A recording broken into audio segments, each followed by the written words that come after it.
The breeze was soothing, the sun hung high in the sky. Within the majestic walls of the Han Imperial Palace, some corners were chilly and desolate while others bustled with activity. Perhaps you would never experience such loneliness. Because you are the heaven admired by all the common people, the most desired man in the hearts of all women in the Imperial Palace. I stood on the terrace of ᎢℋᎪNN Palace, my gaze far into the distance as my eyes followed your figure. Slowly, I began to believe the words my mother had once said, the more you loved, the more you stood to lose. And I have already lost you. ᎢℋᎪNN Palace was the golden palace you built for me. I had always thought that it was a castle representing our love story, a fairy tale where we had a lifetime of happiness ahead of us. Then, you were still a young man. So young. It was during my father's banquet at ᎢℋᎪNN Palace that we first met. Your mother held onto your hands as you observed the entire room, your eyes lit with childlike curiosity. Eventually, your stare landed on my face. A pair of clear and bright eyes met yours, reminiscent of the lakes in the imperial gardens. My mother, the elder Princess Ꭲ⎪NN, was a woman with great ambition. She viewed me as a tool in her bid to vie for more power and influence.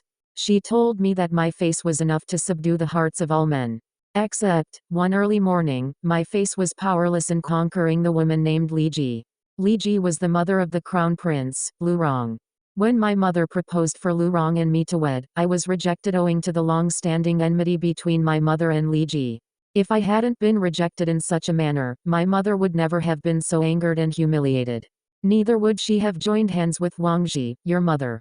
Then, we would never have met.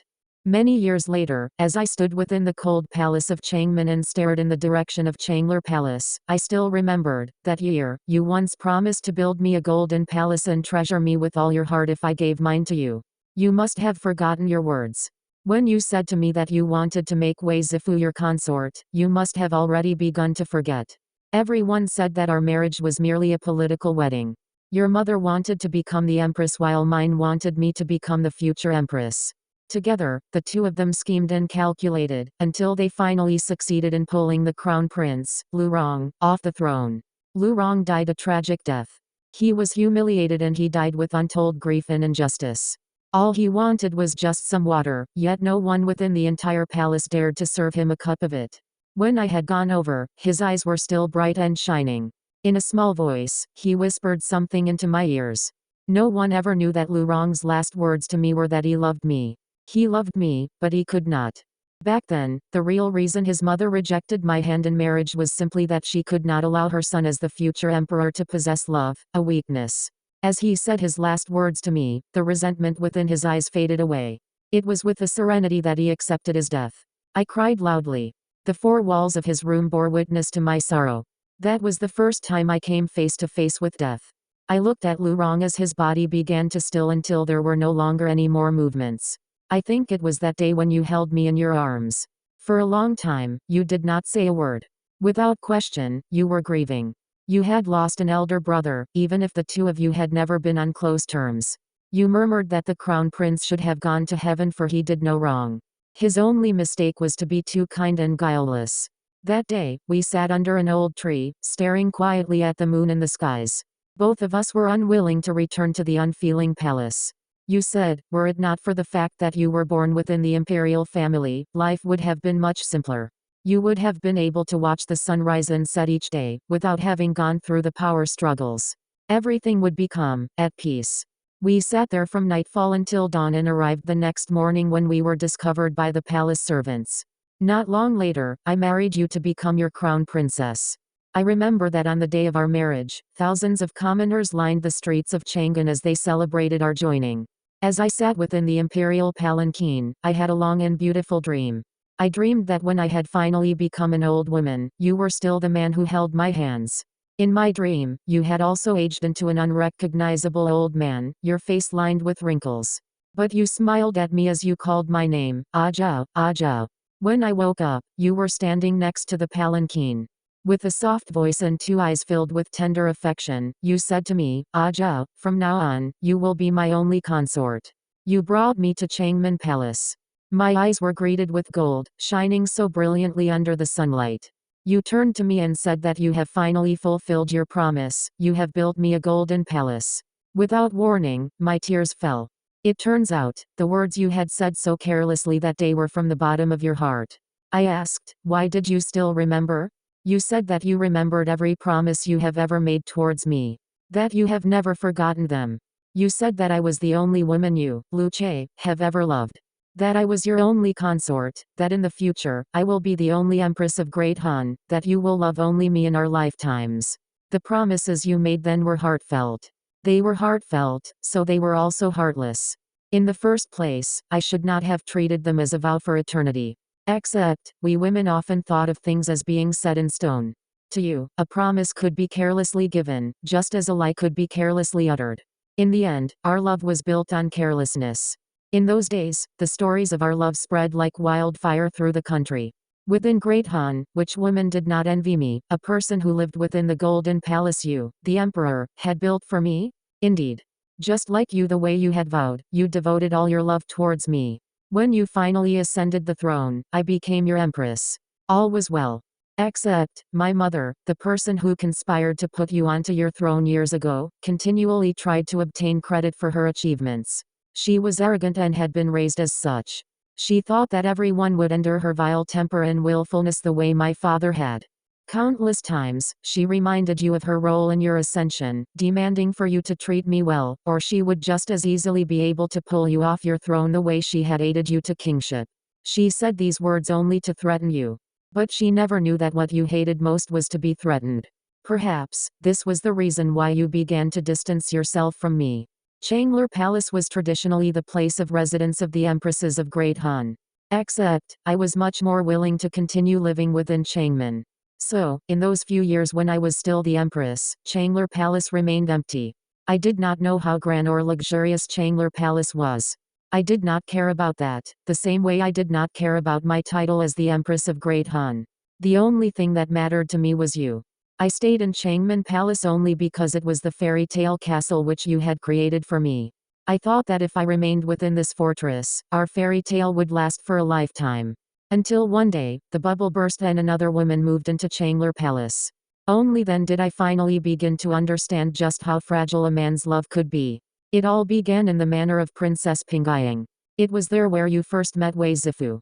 Back then, I was sitting right next to you. When that beautiful songstress dressed in colorful silk weaved an enchanting dance for us, your soul was hooked in an instant. I looked at your hands, which had unconsciously reached out. I froze, then asked you, was everything fine? You retracted your hand and said that all was fine. But you never knew that the expression within your eyes betrayed you. When the song and dance were finally over, you anxiously asked Princess Pingyang for the name of that songstress. It was at that moment that I first understood that in the story of love, there existed a word named jealousy. I was jealous of that songstress, jealous of the way she was able to seduce you. I envied her youth, envied the way she was able to do as she pleased, to use all sorts of tricks befitting her low-born status to gain your favor. You never knew that I was also an excellent dancer. Better, even, than that songstress. Except, she danced only to obtain your affections, while I could only dance for myself. My mother had never allowed me to dance. She said that girls who danced were lowly, and as aristocrats, how could we lower ourselves to partake in such an inferior sport? So, I had never danced for you. If I had known then that you would be so easily captivated by a woman who could weave an enchanting dance, I would have abandoned all propriety to dance for you. That day, I lost my temper with you. Crying as I used hate-filled words and demanding an explanation from you. If, at that time, you had patted my shoulders, or simply stayed by my side, then perhaps I would have continued to believe that your love towards me remained unchanged. But you turned and left without a second glance. You said that I was becoming increasingly unreasonable. You warned me to never forget that you were the emperor. That the world was yours for the taking. That night, you returned to Princess Pingyang's manor. You spent the night with a songstress named ᎢℎᎪNN. Just like that, you betrayed our promise. 6. Not long after, with an impassive voice, you told me that you would be conferring ᎢℎᎪNN the title of your consort. You were firm and you were resolute. I was not given a chance to protest. In that instant, the hatred and injustice which had accumulated in my heart exploded. I shouted at you. I said, what kind of person was she? She was merely an inferior woman, a vixen with a bag of tricks to enthrall you. I said, did you love her because she could spin a captivating dance? But so could I. Did you want to see it? Never had I seen your expression become so twisted. You said that you were disappointed with me. That with such a narrow heart, I was unfit to be the empress. That no matter if I agreed or otherwise, your mind was set. When you left, it was with a heart full of anger, an emperor's wrath. I chased you, asking if you wanted to see me dance. Did you? Do you? You did not even bother to respond. But you did not realize that that was the first time I had lowered my pride to plead with you. That night, I shut myself in the room and danced till dawn. In the end, I finally understood why dance was meant to be performed for another. Because without another person to appreciate, even the most enthralling dance would also become a picture of loneliness. Very soon, Ꭲ⎪ became your new favorite within the palace. When that happened, you stopped coming to ᎢℋᎪN Palace. All the servants and slaves huddled together in groups as they laughed at the miserable end of the woman who lived within the Golden Palace.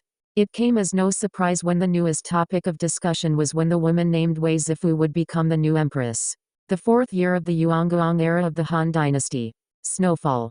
I stood on the terrace of ᎢℋᎪN Palace and watched as the snow accumulated on the grounds. Even as I held the lute in my hands, somehow, I was unable to play a single tune. One day, I met Ꭲ⎪ᴪNNJ, the daughter of Ꭲ⎪ᴪwangsun. Ꭲ⎪ᴪNNJ was a beautiful and elegant woman. Though her face blossomed with happiness, it did not conceal the sorrow within her eyes. She played a song by two phoenixes. I had never heard such a melodious song before, as though it were a gift from the heavens. Ꭲ⎪ᴪNNJ told me the stories about Sima Xiangru. She said that there will never be a person who would be able to move her heart the way he had. When she said these words, there was no trace of bashfulness within her demeanor. She was a confident and stubborn woman. She said to me, "Your Majesty, I envy you. The emperor treasures you. For you, he built a golden palace." I told her that love was like a beautiful piece of cloth.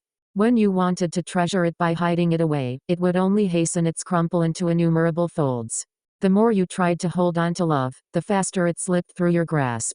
Luce, I only knew all of these, because it was a lesson you taught me.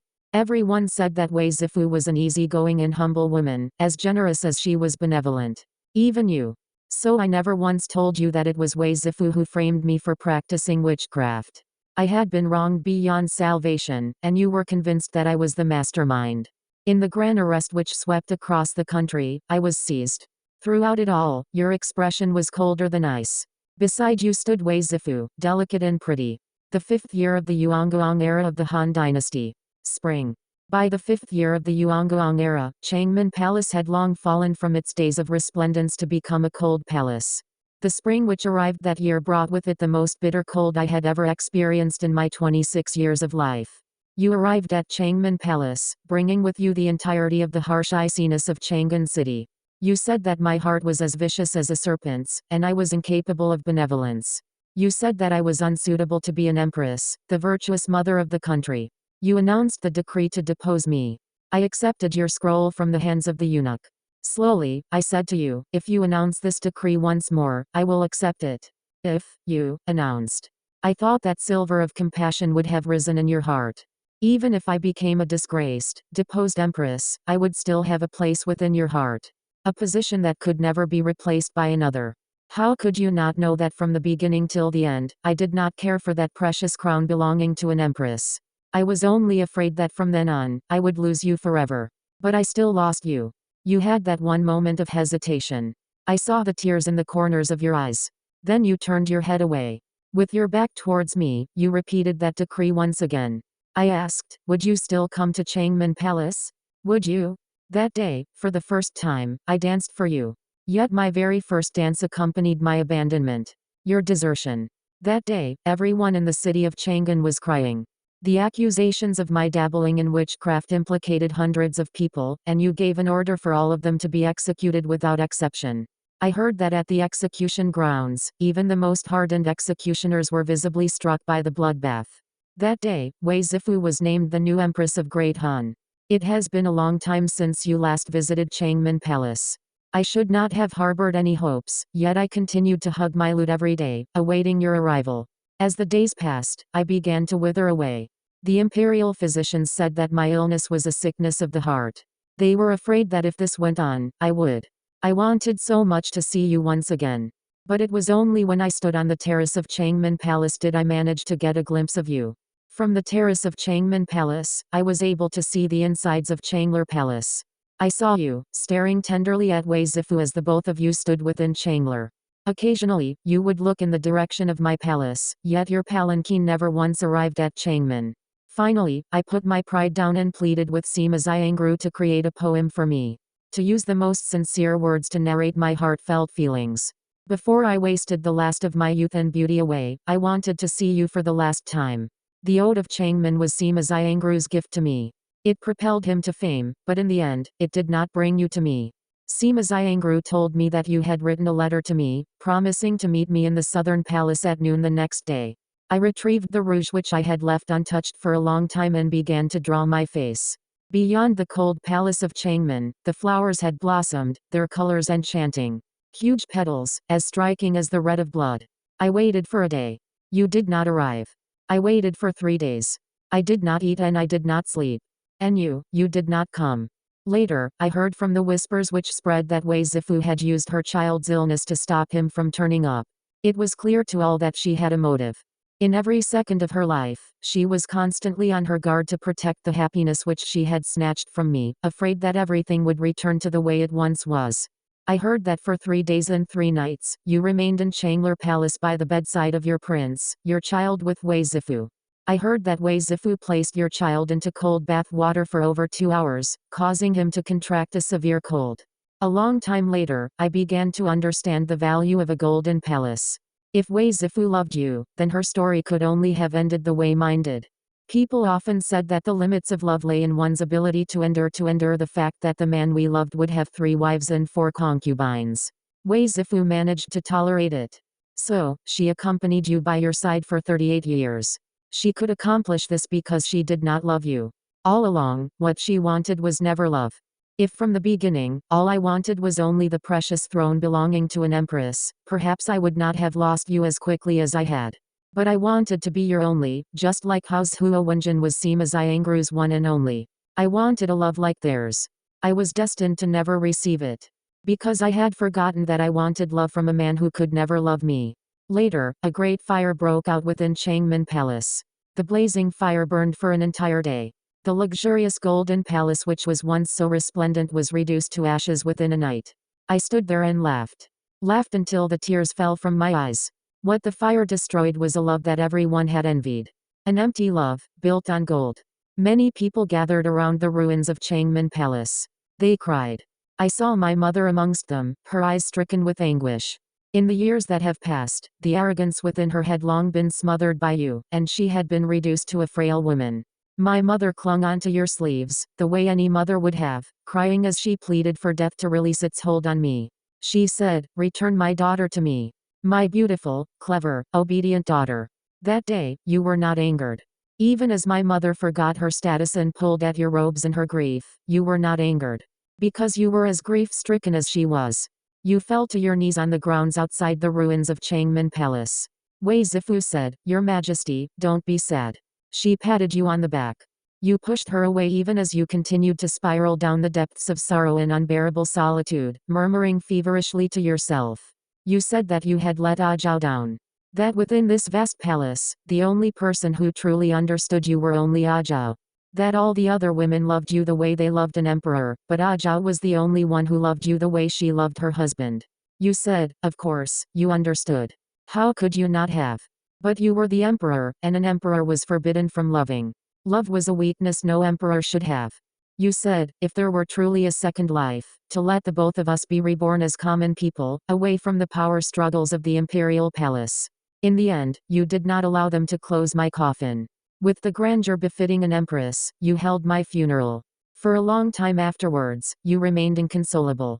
Like a lost child, you stared at the ruins of Ğanmen Palace. You made Sima Xiangru repeat the Ode of Ğanmen over and over to you. You said that you had only deserted me, treated me so coldly then because you wanted to subdue my prideful self. You said that I was too cold and aloof. That I had never once bowed down to you. That you only wanted to change me. Wei Zifu's existence was your attempt in subduing me.